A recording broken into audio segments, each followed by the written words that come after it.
Hello, listeners. Mallory Wilsey here, Chief Producer of the Enrollify Network, and I want to take just a quick moment to tell you about another show on our podcast network designed specifically for all the education technology enthusiasts out there.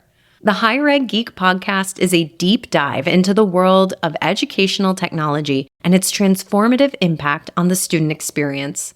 Geek out each week with host Dustin Ramsdell. His conversations are a mix of engaging storytelling, expert analysis, and a genuine passion for all things higher ed and tech.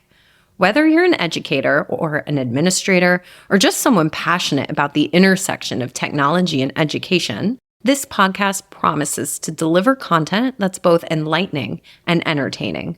You can subscribe to the show by visiting podcast.enrollify.org or by searching the Higher Ed Geek wherever you get your podcasts.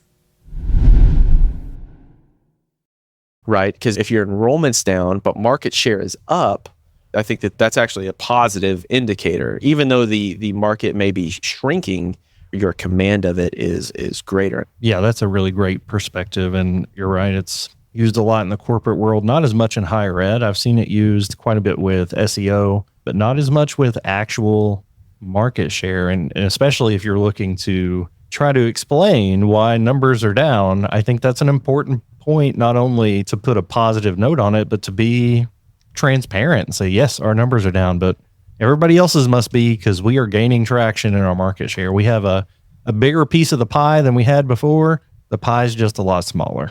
Right. We can't control the size of the pie. I always say that. Yeah, you got to go after a different pie at some point if your pie keeps shrinking or something like that. Right. Try some cake. Leave that in. Welcome to the Edu Data Podcast, a podcast that serves as your weekly guide to the data driving higher education. We are your hosts. I'm Jamie Boggs. And I'm Timothy Davis. Join us every Friday for weekly breakdowns of the most important data, trends, and topics in higher education. The Edu Data Podcast is a part of the Enrollify Network, a robust collection of podcasts designed to help higher education professionals like you grow. Explore our other shows at enrollify.org or check out some of my personal favorites linked in the show notes below. Enrollify is made possible by Element 451, the leading AI-powered, all-in-one student engagement platform, helping institutions create meaningful, personalized, and engaging interactions with students. Learn more at element451.com. Hello and welcome to another episode of the Edu Data Podcast. I'm Timothy Davis here with Jamie Boggs. Hey, Jamie. Hey, Timothy. How you doing? It's doing good. We need to finesse the intro a little bit here. I feel like I always just say, hey, how you doing? We need to have like a little gimmick or something. I mean, what if people just generally want to know how we're doing, though? Like, I feel like it would be irresponsible for us not to address it, right? Yeah, we should do like a mental health check every start of every episode. Yeah. I'm doing well. I had a relaxing weekend, and so I'm ready to start the week here. But I am getting a little nervous, a little anxious ahead of Element's Engage Summit, which at the time of this recording is going to be next week from where I am, my point in time. But I imagine once this episode is actually released, the Engage Summit will have passed and my mental health will have improved. Yeah. It's a busy, stressful time, but it's a lot of fun. We get to talk about our, let's see, what's a nice way to say our nerdy interests without saying our nerdy interests, but we get to, so it'll be. I think that's the way to say it. We're huge nerds and we like talking about nerdy stuff in data and higher ed and just in general. All right, well, let's go ahead and get into this episode. Let's talk about higher ed data. Well, in this episode, we're going to cover a new dashboard from the National Center of Education Statistics. The NCES is a division of the Department of Education in the United States, and they have released a new Digest State dashboard as part of their Digest of Education Statistics suite of information. And we wanted to bring this to your attention because it is a fantastic resource from the NCES, and it is kind of accompanying a new wave, I think, in trends of data and reporting from big agencies and institutions like the Department of Education and how they're distributing and disseminating information that I think is important to highlight. If you've been in higher ed for very long or you've ever tried to pull data from the NCES or from the DOE or maybe from a clearinghouse or however that looks, if you try to get aggregate data like that, you've usually been limited to downloading maybe a PDF or a CSV file of just comma separated values. And then the challenge from that becomes, where am I going to host this data? How am I going to query it and analyze it? What does that process look like for me? And that's where a lot of people end up stopping, or where a lot of people can't derive value. So having a dashboard like this, which is a very user-friendly experience of this data, is incredibly helpful. And the term I'll use is one we've used many times. It democratizes the access and the analysis of this data to people who might not be ready or able or have the time to download that data and do the analysis themselves. Yeah, I think one issue with there's all kinds of great data out there, and even for us sometimes who work in data often, I'll look at something and I'll say, man, that's some really good, there's some good information in there. Somebody should do something with that. When in reality, that somebody could be me. It's just a matter of setting aside the time and understanding that I'm probably overcomplicating in my head, especially with dashboards like we're looking at today. It makes it so simple to A, just pull information out directly, but B, get it in such a way that I can make it meaningful for my institution. Absolutely.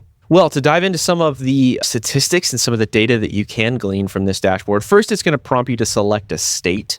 And as you select a state, it'll kind of bring up a dedicated page to that particular state. And then you'll be able to scroll down and see some high-level figures. Looking at the very top, we've got total enrollment for public schools and private schools, right? How many students there were in 2022 and 2021. We're also seeing how many teachers and how many active schools there are. So I think this could be really helpful for folks that are trying to get a lay of their maybe regional market, get a sense of what the total addressable market is for a regional institution, or if you're maybe moving into a new market, if you're looking at maybe an adjacent state, you want to establish some territories over there, this could be really helpful in determining the market that's over there. And I think it could be just a quick check. You drop in on these numbers and be like, oh, there. I just pulled up, I think, Arkansas randomly and looking at it. Oh, man, they're like a 1,250 schools in Arkansas. We're only currently communicating with 900. Where are the others? Why are we missing that? So it's a really quick check for just some super high level, are we missing something type questions.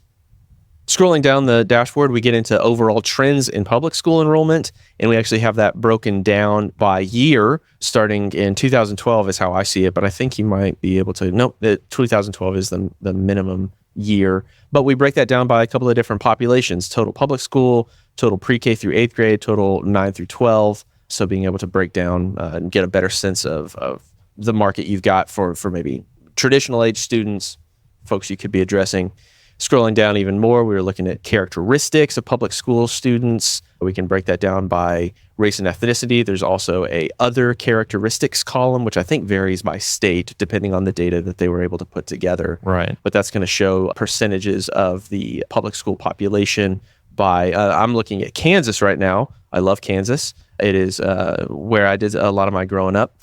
And I'm looking at, you've got like English learners, students eligible for reduced price free lunch, students with disabilities, some breakdowns like that, looking at different demographic characteristics.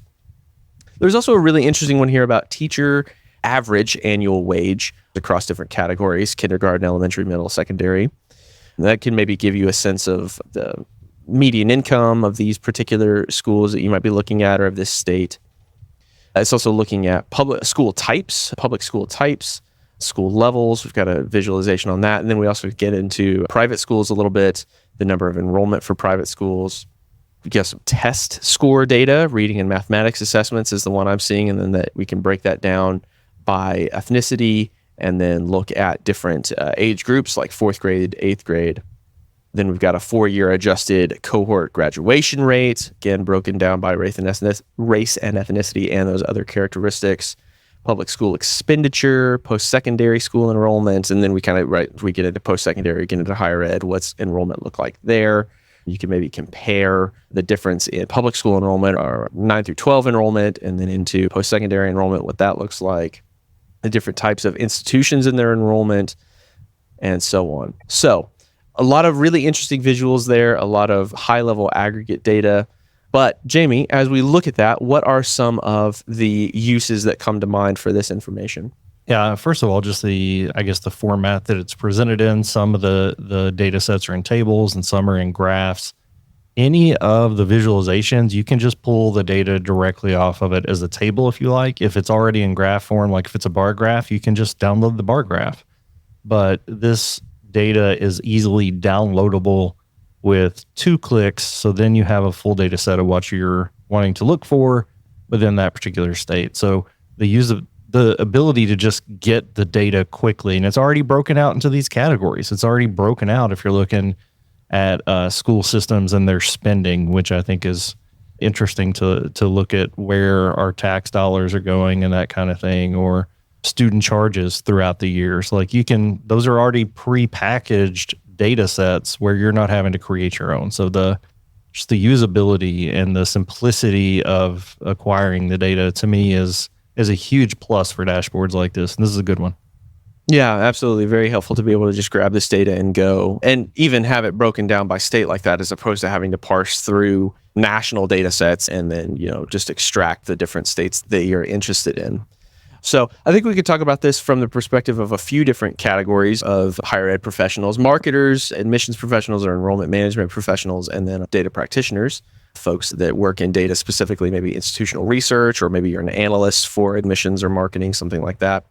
For marketing, the first one that comes to mind, and I kind of mentioned this earlier, is that sort of competitor analysis or market size analysis, right? If you kind of understand your enrollment, you can look at the total enrollment for post-secondary education and get a sense of what your market share looks like. And that's a metric that I don't think has been explored very much in higher education. It's one that's much more popular in other industries, as especially when there's fewer players. Talk about like Pepsi and Coca-Cola, they already are kind of analyzing the market share that each of them hold, the airlines, right? But you can do the same thing at different levels. And I think regional is a really appropriate one for a lot of institutions to understand the market share that you hold. And I think that's an interesting one to compare against enrollment, right? Because if your enrollment's down, but market share is up, I think that's actually a positive indicator. Even though the market may be shrinking, your command of it is greater. And I think a lot of community colleges would be surprised to see their market share over the past couple of years as folks look more to 2-year programs or trade programs, skill programs, stuff like that, as opposed to a traditional 4-year degree. Yeah, that's a really great perspective. And you're right. It's used a lot in the corporate world, not as much in higher ed. I've seen it used quite a bit with SEO, search engine optimization, in higher ed, but not as much with actual market share. And you're right. And especially if you're looking to try to explain why numbers are down, I think that's an important point, not only to put a positive note on it, but to be transparent and say, yes, our numbers are down, but everybody else's must be, because we are gaining traction in our market share. We have a bigger piece of the pie than we had before. The pie is just a lot smaller. Right. We can't control the size of the pie. I always say that. Yeah, you got to go after a different pie at some point if your pie keeps shrinking or something like that. Right. Try some cake. Leave that in. There's a great episode of the Higher Ed Pulse a few weeks ago where Seth and Mallory were talking about, I forget the exact topic, but Seth got off talking about how he kind of talks about marketing from the perspective of an agency and how he communicates marketing as a discipline rather than just a practice to higher ed leadership. And one of the things that a lot of higher ed marketers don't tend to get into is the analysis of macro trends in the market, right? Marketers tend to just focus on promotion in higher education. They don't tend to focus on product, and they don't tend to focus on placement. But anyway, Seth on the Pulse was talking about how higher ed marketers don't tend to get into all of the 3 Ps of marketing. If you're not familiar with those are promotion, which a lot of higher ed marketers are probably very familiar with, buying ads, etc., creating social media content, creating view books or printed content, whatever that looks like, promoting the institution. But they don't tend to get into the other Ps of marketing as a discipline, which are price and product, right? And when you can begin to understand the sort of macro trends that are affecting the market, when you've got a better sense of market analysis, you position yourself in a way to be able to address marketing as a discipline as a whole, rather than just the promotional side, which is where a lot of higher ed marketers just find themselves. Yeah, going back to the democratization that we always talk about, that's kind of an issue with silos, right? Like we can focus on the promotion, but the other pieces are not my area. I don't need to deal with those. Yes, we can put enhancements in our promotions, but I think having that knowledge in your data, having that knowledge at your fingertips empowers you to be better at whichever one of those 3 Ps you work with the most. The other 2 are like you can't separate them. They're all together. But unfortunately, silos prevent them from working together as much as they could. Well, I think the other way that we can use this dashboard, maybe from the perspective of an admissions professional, an enrollment marketing professional, or an enrollment management professional, is to look at some of those demographics, right? Understanding some of the ways that this data categorizes students. I look, thinking about those other characteristics when we were talking about, the percentage of students on free lunch, the percentage of students that are English learners. In Texas, we've got a large population of Hispanic students, so there's a lot of English learner students in Texas. And so that could potentially be something that informs a strategy or a service that enrollment and student success provides in a way that you can address students and speak to the needs they may have. Absolutely. I'm going to go back to usability again for this. If those things are important to you, you may say we need to look more at these characteristics. And on that table, it's kind of limited on the dashboard that is just presented on the link we're going to provide in the show notes. However, in the NCES website, you have access to the actual surveys that were administered, how they're broken down, whether that's by school district, by student population, by higher education institution, by sector, by topic. With just a couple clicks through that visualization, you can get to the core data to say, okay, how does this pair with other characteristics that were covered in that survey? Or if you just want to see what was gathered in addition to this, you can find the actual survey that brought the data in. So if you want some data points that are helpful, that dashboard's perfect. If you want to dig deeper, it's all there. It's not like it's just black boxing yet, right? Like it's all available for you to go in and say, how does this pair, how those characteristics matter in coordination with income, or how does this coordinate to those 3 Ps? What's the income issue, which we're going to talk about next week, the difference between income and wealth? How does that pair with somebody who is a gifted and talented student or a student with disabilities? So yeah, just so much there. It's basically choose your own level of difficulty. Absolutely. And that's maybe the role where data professionals come in the higher ed context, is being able to centralize all that data, being able to perform more ad hoc analysis, being able to drill into maybe specific schools or institutions or competitors and analyze them more proficiently. The other way that folks who maybe aren't data practitioners can still use this data is you downloading that raw data and bringing it to ChatGPT and doing the data analysis tool with ChatGPT to ask your own questions of that data and allow ChatGPT to write its queries, to write Python queries against that data and try to get you an answer. I think we mentioned that on a prior podcast. We certainly mentioned it on a webinar, but using LLMs to perform data analysis when you don't have your own data person on staff can be a really powerful and fast way to get more answers. It can solve a lot of issues with joining the data. Like I said, the dashboard we're looking at does join several data sets, but if you're wanting to join it differently, certainly a generative AI tool can guide you through that process and do it step by step. I can't emphasize how the impact that generative AI has had just on my job and my ability to work through issues and cover things that I wasn't thinking about. So this is a great application of that. Absolutely. All right, I think we've said enough about this dashboard. Definitely go check it out and have a look at your state and your markets and see what you find. If you come up with your own conclusions from this data or you find a really clever way to use it, we'd love to hear that. So definitely reach out on LinkedIn or by email and let us know how you're using this data. We'd love to hear from you.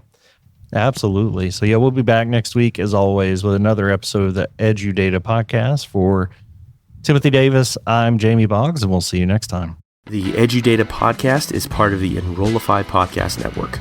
If you like this podcast, chances are you'll like the other Enrollify shows too. Our podcast network is growing by the month. We've got a plethora of marketing, enrollment, and higher ed technology shows that are jam-packed with stories, ideas, and frameworks, all designed to empower you to be a better higher ed professional.